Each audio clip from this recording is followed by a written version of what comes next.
Narco test, permission granted. Kind of you sir.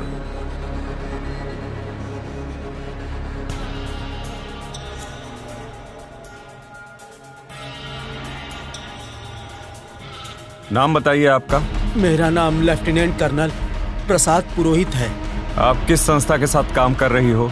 मैं अखिल भारतीय विद्यार्थी परिषद की महामंत्री हूँ। मैं इंडियन आर्मी में लेफ्टिनेंट कर्नल हूँ। विश्व हिंदू परिषद दुर्गा वाहिनी की मुखिया हूँ। मालेगांव बम विस्फोट में कौन कौन शामिल था? मालेगांव बम ब्लास्ट की पूरी जिम्मेदारी मेरे ऊपर थी और 3 लोग थे उसमें शामिल। दहशतवाद और आतंकवाद बढ़ाना क्या ये देश के खिलाफ नहीं है? ये इंडिया हमारा देश नहीं है। हमें आर्यवर्त ब्राह्मण राष्ट्र का निर्माण करना है। ये काम आप कब से कर रहे हो? हमने 2002 से इस बम ब्लास्ट का नियोजन किया था। बम ब्लास्ट और आतंकी हमले मुस्लिम संगठन नहीं बल्कि हम करते हैं। खुद बम ब्लास्ट करते हो और इसका इल्जाम मुस्लिम संगठन पे क्यों लगाते हो? एक तो हमें पुलिस से बचना है और दूसरा हमें मुसलमानों को देशद्रोही साबित करना हमारा काम है। इस बम ब्लास्ट में कितने संगठन शामिल हैं? सनातन अभिनव भारत, अखिल भारतीय विद्यार्थी परिषद, विश्व हिंदू परिषद, ये इसमें शामिल है। ये करने के पीछे आपका क्या मकसद है? 2024 में हमारा सपना आर्यव्रत ब्राह्मण राष्ट्र लाना है। भारतीय संविधान खत्म हो जाएगा और मनुस्मृति का ब्राह्मण राज्य शुरू हो जाएगा। जय आर्यव्रत ब्राह्मण राष्ट्र।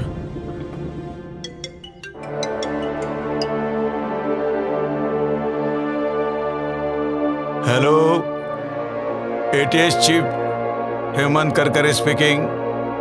हाँ, क्या कल सुबह?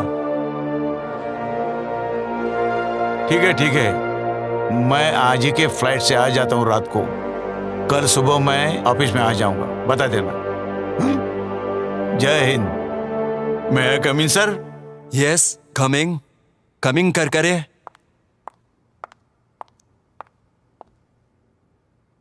Good morning sir. Good morning, sit down please.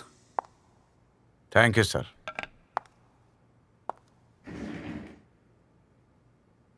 Karkare, आप क्या पागल हो गए हो क्या?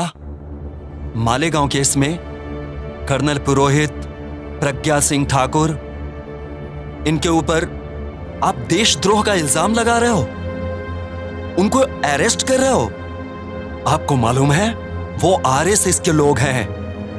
आरएसएस के लोगों के रग रग में देशभक्ति भरी हुई है और आप उन पर देशद्रोह का मुकदमा चला रहे हो, उनको अरेस्ट कर रहे हो।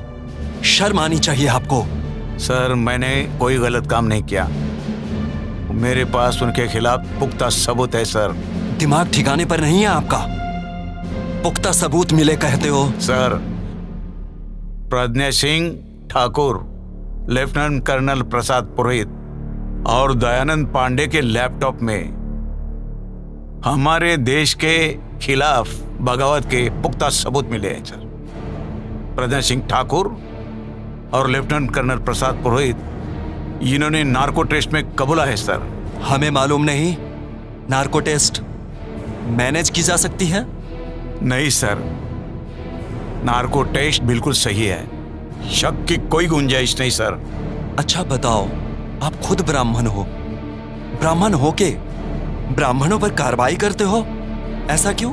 जन्म से भले ही मेरी जाति ब्राह्मण हो, लेकिन भारतीय संविधान के मुताबिक भारत में रहने वाले सभी नागरिकों की जाति भारतीय जाति होती है, चाहे कोई बौद्ध हो, मुस्लिम हो, सिख हो, ईसाई हो या लिंगायत हो। मैं कुछ नहीं जानता। कर्नल पुरोहित, प्रज्ञा सिंह ठाकुर, इनके ऊपर लगाए हुए इल्जाम वापस लेने होंगे आपको।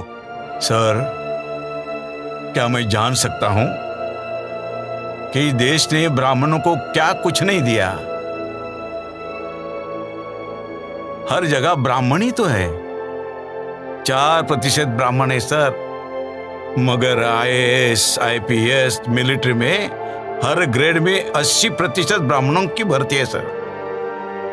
केंद्रीय मंत्रिमंडल में ब्राह्मण, राज्य मंत्रिमंडल में ब्राह्मण, सांसद ब्राह्मण, विधायक ब्राह्मण, मंत्रियों के ओएसडी भी ब्राह्मण, हर जगह ब्राह्मणी का राज है सर। सच कहूं सर, सच कहूं, यहाँ का हिंदू ब्राह्मण को भगवान मानता है, और इसके बावजूद भी, इतना मिलने के बावजूद भी ब्राह्मण देश से गद्दारी करता है। आखिर ब्राह्मण चाहते क्या है? आर्यवर्त ब्राह्मण राष्ट्र चाहते हैं। ब्राह्मण इस हिंदुस्तान को ही आर्यवर्त ब्राह्मण राष्ट्र बनाना चाहते हैं। ब्राह्मण उनको सत्ता का टुकड़ा नहीं, पूरी सत्ता ही चाहिए, एब्सोल्यूट पावर, समझे? आपको ये मंजूर है सर? मेरी भी यही ख्वाहिश है। हरगिज नहीं सर। आरएसएस, सनातन, अभिनव भारत, विश्व हिंदू परिषद, प्रज्ञा सिंह ठाकुर और साथी मेरे देश के दुश्मन है सर, और मैं अपने देश के दुश्मनों को कभी माफ नहीं कर सकता। तड़पा तड़पा के मारूंगा देश के गद्दारों को, यही मेरा इरादा है सर। देखो करकरे, प्रज्ञा सिंह ठाकुर और उनके साथियों के कारनामों पे पर्दा डालो, छोड़ दो उनको। आपको माला माल किया जाएगा, आपको जो चाहिए वो मिल जाएगा, लेकिन सिर्फ आपकी जुबान बंद रखना। शेर कभी मौत से डरता नहीं सर। होश में आओ करकरे, अपनी जान गवा बैठोगे। जिस रोज मैंने वर्दी पहनी उसी रोज मैंने जिंदगी को अलविदा कहा था। अलविदा सर। सुनो, आर्यवर्त ब्राह्मण राष्ट्र के लिए उसे बलि चढ़ाना ही होगा।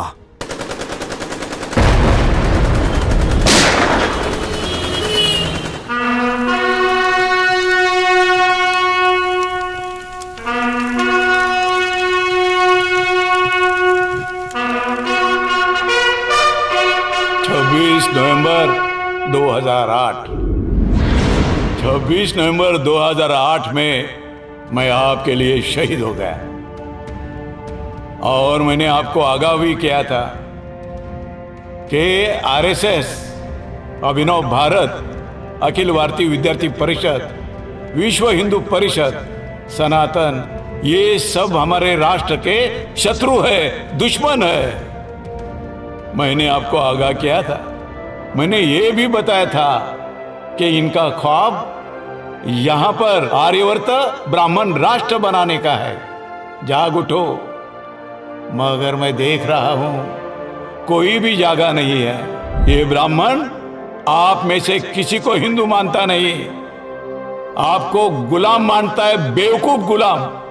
ब्राह्मण अपने आप को भगवान मानता है और आपको राक्षस मानता है। जाग उठो, इनको ब्राह्मण राष्ट्र लाना है, संविधान बर्खास्त करना है, क्योंकि ब्राह्मण समता नहीं चाहता।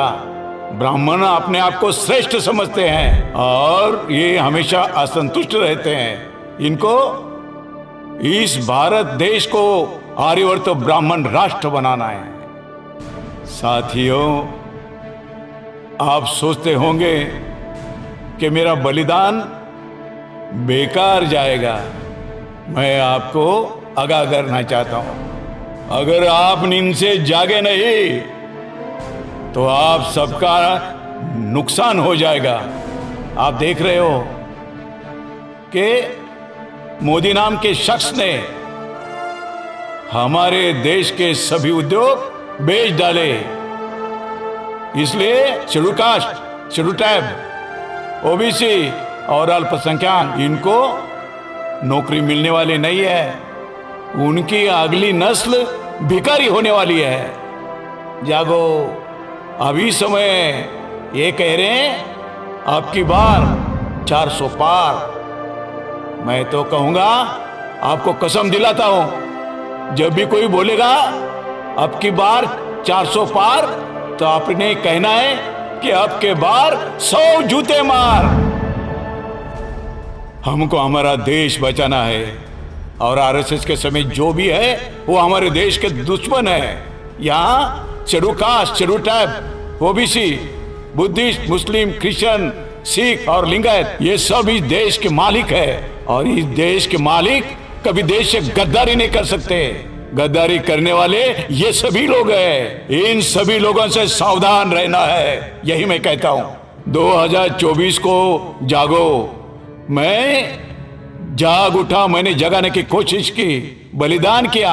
अब आपको बलिदान नहीं करना है, आपको सिर्फ बटन दबाना है और बीजेपी के खिलाफ वोटिंग करना है।